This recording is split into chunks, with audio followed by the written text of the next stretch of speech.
Assalamualaikum warahmatullahi wabarakatuh. Perkenalkan, nama saya Nabila Sadrin Zahra Humais dari kelas TMK 2B dengan NIM 362021302041. Di sini saya akan menjawab kuis pengelasan. Pertanyaan yang pertama, jelaskan prinsip kerja pengujian NDT pada hasil pengelasan. Yang pertama, uji visual VT. Yang kedua, uji dye penetran PT. Dalam memeriksa hasil pengelasan, ada beberapa jenis pengujian, salah satunya adalah uji visual, mengamati. Uji visual dilakukan hanya pada bagian permukaan las, baik pada permukaan las atau weld face, dan bagian akar las atau root. Uji visual pada hasil lasan harus dilakukan dengan prosedur yang benar, agar hasil yang didapatkan akurat dan sesuai prosedur. Selain itu, inspektor yang melakukan visual test harus mampu menggunakan dan membaca alat inspeksi dengan baik. Prinsip dari pengujian visual ini adalah kita melakukan pengamatan pada sebuah benda kerja yang akan dilakukan inspeksi. Dengan cara melihat dan mengamati, kita dapat mengetahui apakah hasil lasan tersebut sudah sesuai standar atau belum. Dalam pengamatan tersebut, yang kita lakukan untuk mengetahui hasil lasan tersebut sudah sesuai standar, yaitu dengan cara mengukur menggunakan alat tertentu. Pengukuran di sini meliputi panjang, tinggi, dan kedalaman, juga lebar. Kemudian kita bandingkan dengan standar yang digunakan sudah sesuai atau belum. Yang B, metode pengujian NDT, yang pengujiannya tanpa menggunakan alat bantu elektronik maupun semacamnya, namun menggunakan media chemical penetran atau developer. Pemeriksaan dengan penetran ini dilakukan untuk cacat permukaan, cacat retak, dan dapat digunakan untuk material metal atau non-metal. Sedangkan untuk cacat yang tidak sampai ke permukaan, cara ini dapat digunakan. Prinsip dari pengujian ini adalah memanfaatkan kemampuan cairan penetran untuk memasuki celah discontinuity liquid. Penetran dapat meresap ke dalam celah retakan yang sangat kecil, bahkan ke dalam keretakan yang hanya sedalam 4 mikron. Nomor 2, sebutkan nama dan fungsi dengan deskripsi peralatan ukur cacat las welding gauge di bawah ini. Yang pertama, jangka sorong, yang kedua, welding gauge. Jangka sorong adalah alat untuk mengukur panjang, diameter luar, maupun diameter dalam suatu benda. Selain itu, bisa juga digunakan untuk mengukur kedalaman lubang. Jangka sorong ini lebih dipakai untuk mengukur benda yang ukurannya lebih kecil dan tidak bisa diukur dengan menggaris.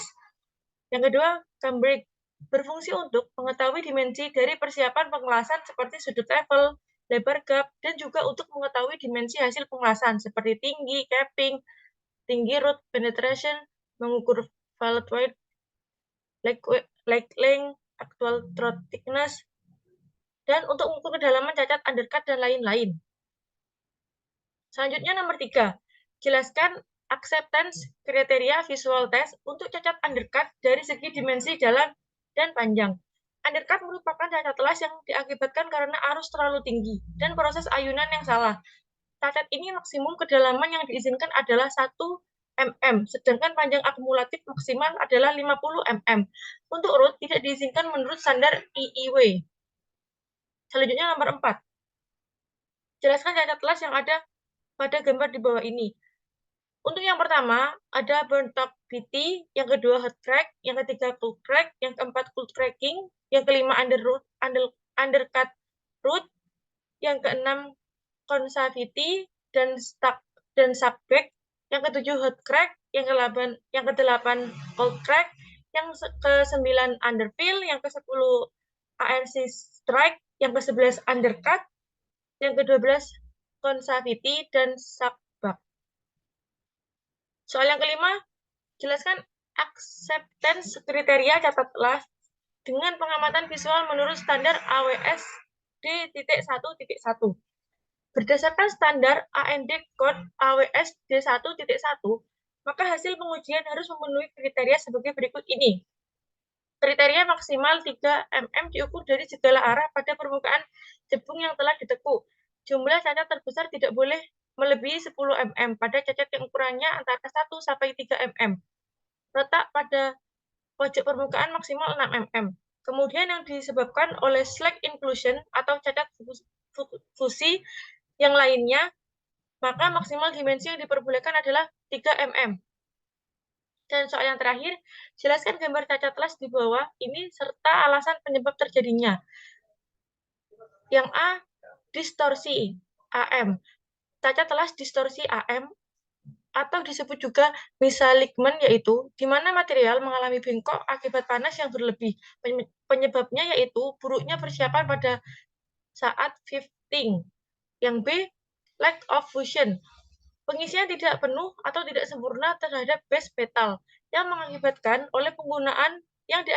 oleh penggunaan ampere yang terlalu rendah. Dan yang C, convectivity dan suckback.